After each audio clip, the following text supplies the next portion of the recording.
Assalamualaikum warahmatullahi wabarakatuh.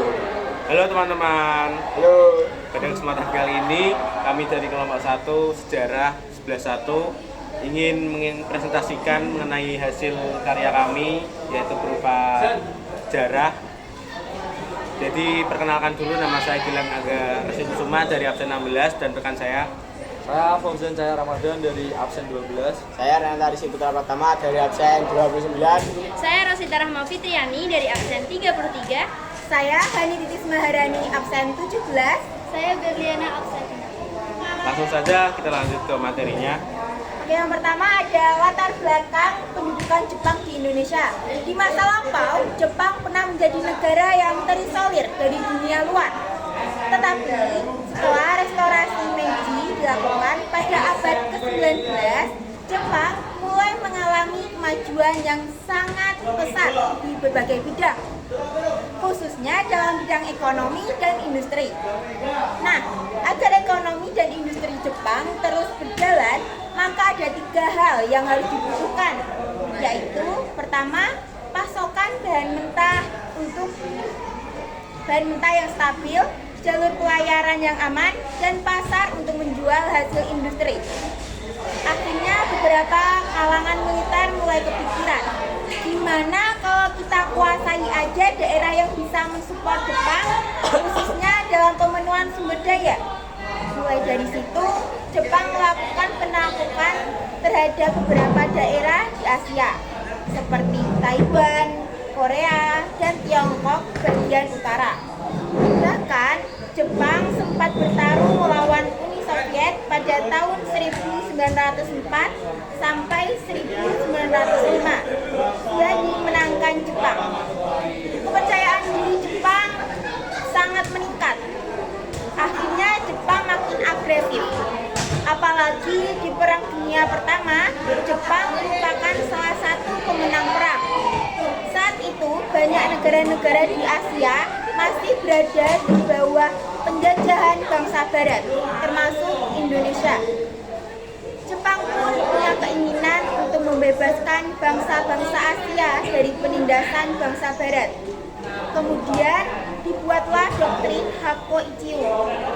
Doktrin ini berarti 8 penjuru di bawah 1.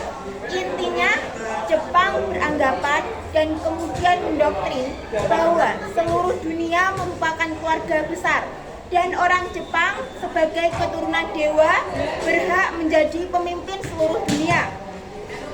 Singkat cerita, saat Perang Dunia II meletus, Jepang mulai menginvasi beberapa negara Asia Tenggara seperti Kamboja, Laos, dan Vietnam. Sikap Jepang ini membuat Amerika Serikat cukup gentar karena Amerika Serikat punya kepentingan hampir di mana-mana. Tidak hanya itu saja, Amerika Serikat juga melakukan embargo baja, besi, dan minyak bumi, serta pembekuan aset Jepang di Amerika. Embargo ini membuat Jepang kepikiran agar mulai menguasai daerah penghasil bahan mentah di Asia Tenggara. Tetapi Jepang mengalami masalahnya dengan Amerika.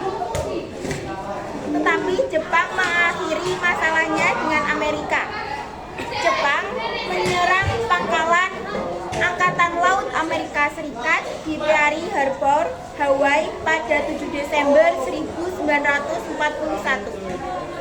Setelah penyerangan tersebut, Amerika dan sekutu menyadari bahwa tindakan Jepang tidak main-main.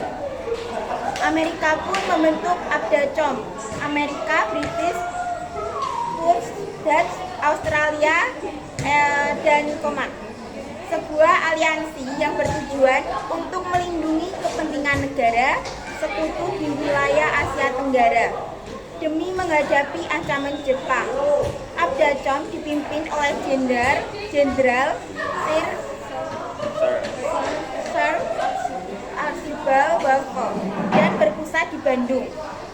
Indonesia menjadi target Jepang dikarenakan pertama, kaya sumber daya alam seperti minyak bumi, gas alam, dan lain-lain. Yang kedua, letaknya sangat strategis dalam jalur perdagangan dan militer yang terakhir, Jepang ingin mengusir bangsa Barat dari Asia melalui propaganda Asia untuk Asia.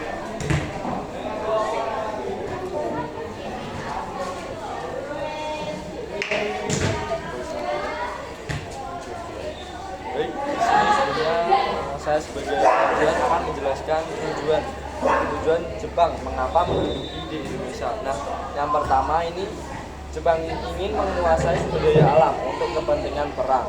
Selain itu juga Jepang ingin memperluas wilayah kekuasaannya di Asia.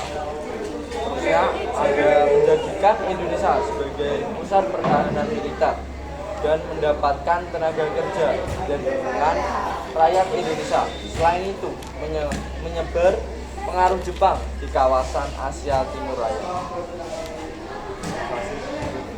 Inovasi Jepang mulai menyerang Indonesia pada awal tahun 1942 melalui 1. Tarakan, 2. Balikpapan, 3. Pontianak, 4. Palembang. Pertempuran penting terjadi dalam pertempuran laut Jawa tanggal 27 Februari 1942, di mana pasukan Sekutu kalah. Pada 8 Maret 1942, Belanda menyerah kepada Jepang melalui perjanjian Kalijati di Subang, Jawa Barat. Sejak saat itu, Indonesia resmi berada di bawah kekuasaan Jepang. Selanjutnya adalah struktur. Setelah Jepang menguasai Indonesia, Jepang membagi wilayah menjadi 3 pemerintahan militer. Yang pertama ada di Jawa dan Madura yang merupakan tentara ke-16. Yang kedua itu Sumatera. Sumatera ini diperintah oleh tentara ke-25. Yang ketiga Kalimantan, Sulawesi, Maluku, dan Papua itu diperintah oleh Angkatan Laut Jepang. Kemudian ada ciri pemerintah Jepang, itu yang pertama berdasarkan militer dan otoriter. Lalu kedua, semua kegiatan rakyat itu tentunya diawasi. Yang ketiga, media massa digunakan sebagai propaganda. Dan yang keempat, bahasa Belanda dilarang. Selanjutnya merupakan propaganda. Nah, untuk menarik rakyat Indonesia, Jepang melakukan berbagai propaganda. Salah satu propaganda yang terkenal adalah Gerakan 3A yang dipimpin oleh Mr. Samsudin. Gerakan ini memiliki semboyan Nippon Cahaya Asia, Nippon Pelindung Asia, Nippon Pemimpin Asia. Melalui propaganda tersebut, Jepang ingin menjadikan rakyat bahwa Jepang adalah penyelamat bangsa-bangsa Asia dan datang untuk membebaskan Indonesia dari penjajahan Barat. Jepang juga menyebut dirinya sebagai saudara tua bagi bangsa Indonesia.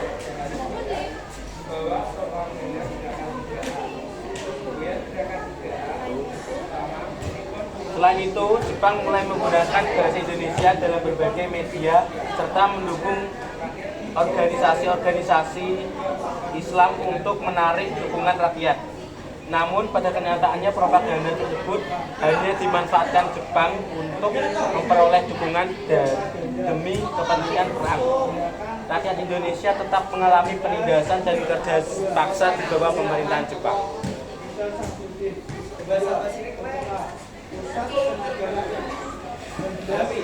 Yang selanjutnya yaitu ada kebijakan Jepang di Indonesia. Dalam bidang politik, Jepang membubarkan organisasi peninggalan Belanda dan mengawasi seluruh kegiatan rakyat secara ketat. Jepang juga membentuk berbagai organisasi seperti Gerakan 3A, Nippon Cahaya Asia, Pelindung Asia, Pemimpin Asia 1942 sampai 1943. Teras tahun 1943 sampai tahun 1944. Jawa Hokkaido yaitu pada tahun 1944 sampai 1945. Dan Matsumi pada tahun 1943 sampai tahun 1945. Utara dipimpin oleh Soekarno, Muhammad Hatta, Ki Hajar Dewantara, dan Kiai Haji Mas Mansur dengan tujuan menghimpun tenaga rakyat untuk membantu Jepang. Dalam bidang ekonomi, Jepang menerapkan sistem ekonomi perang dengan merampas hasil bumi rakyat, mewajibkan penyerahan padi dan ternak, serta membatasi perdagangan, sehingga rakyat mengalami kelaparan dan kemiskinan.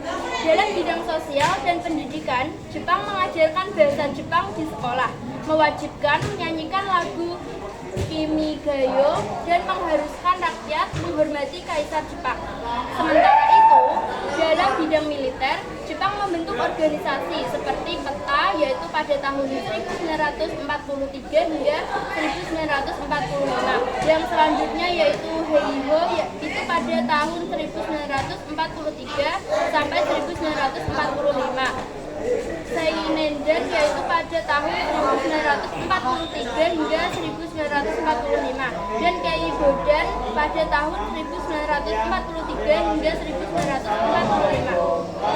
Untuk melatih rakyat Indonesia agar membantu Jepang menghadapi sekutu, pelatihan militer tersebut kemudian menjadi bekal penting dalam perjuangan kemerdekaan Indonesia.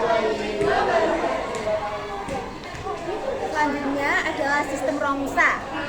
Romusa adalah kerja paksa yang dilakukan Jepang terhadap rakyat Indonesia pada tahun 1942 sampai 1945.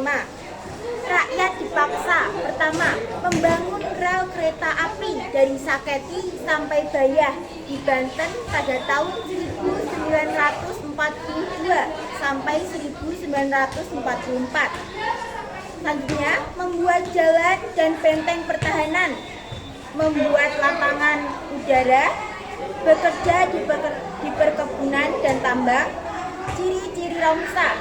Yang pertama, upah sangat sedikit, bahkan tidak ada. Yang kedua, kondisi kerja sangat buruk. Yang ketiga, kekurangan makan dan obat. Yang keempat, banyak yang meninggal dunia dikarenakan sistem Romusa yang sangat kejam. Romusa menjadi salah satu penderitaan terbesar rakyat Indonesia pada masa Jepang kala itu. Yang selanjutnya yaitu ada kehidupan rakyat pada masa Jepang. Kehidupan rakyat pada masa Jepang sangat menderita dikarenakan kekurangan bahan makanan, obat-obatan sulit diperoleh, pakaian dan kebutuhan pokok langka, sensor dan pengawasan sangat ketat. Dan yang terakhir yaitu hukuman keras bagi yang melawan Jepang. Walaupun begitu, semangat nasionalisme rakyat mulai tumbuh semakin kuat. Selanjutnya ada perlawanan.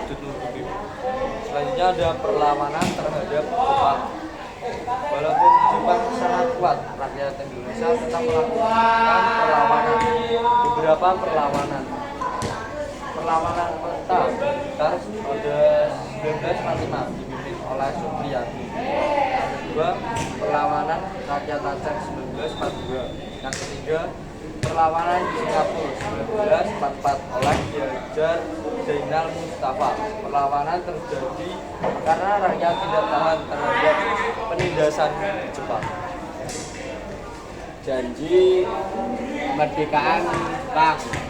Saat Jepang mulai kalah perang, Jepang menjanjikan kemerdekaan pada Indonesia. A. Menjadi janji Kaiso 1944. Pada September 1944, Perdana Menteri Kaiso yang menyatakan Indonesia akan diberi kemerdekaan di kemudian hari. Kedua, pembentukan BPUPKI 1945.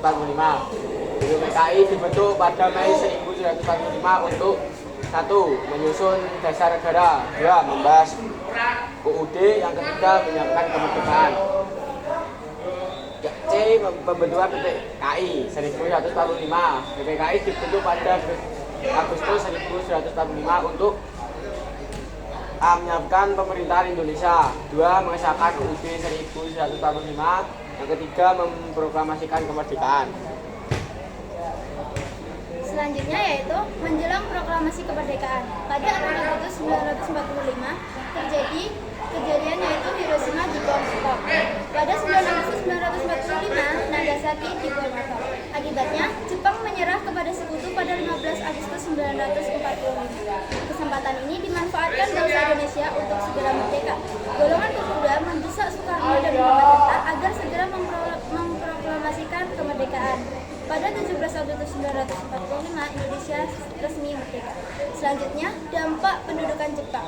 Dampak negatif yaitu eksploitasi sumber daya alam, kerja paksa Romusa, kelaparan dan kemiskinan, banyak korban jiwa, penindasan dan kekerasan. Selanjutnya dampak positif yaitu bahasa Indonesia berkembang luas, rakyat mendapat pelatihan militer, tumbuh semangat nasionalisme, terbentuk organisasi militer yang menjadi cikal bakal TNI, dan PBUBKI dan BPKI mempersiapkan kemerdekaan Indonesia. Selanjutnya yaitu berakhirnya pendudukan Jepang. Pendudukan Jepang di Indonesia berakhir pada tahun 1945. Kekalahan Jepang dalam Perang Dunia II disebabkan oleh serangan sekutu yang semakin kuat. Peristiwa penting yang menyebabkan Jepang menyerah yaitu kota Hiroshima dibom atom oleh Amerika Serikat dan kota Nagasaki dibom atom oleh Amerika Serikat juga. Akibat bom atom tersebut, Jepang menyerah tanpa syarat kepada sekutu pada 15 Agustus 1945. Berakhirnya pendudukan Jepang memberi kesempatan bagi bangsa Indonesia untuk memproklamasikan kemerdekaan pada 17 Agustus 1945 yang dipimpin oleh Soekarno dan Muhammad Hatta. Baik teman-teman, jadi kita dari kelompok 1 sudah melaksanakan presentasi. Tadi dijelaskan mulai dari latar belakang sampai dengan berakhirnya penjajahan Jepang. Semoga informasi dan yang kami sampaikan tadi dapat bermanfaat bagi teman-teman semua. Dari kami memohon maaf bila ada salah dalam perbuatan dan juga perkataan yang tentunya kurang berkenan bagi teman-teman dan juga Bu Retna. Sekian dari kelompok kami. Wabillahi taufiq wal hidayah. Wassalamualaikum warahmatullahi wabarakatuh.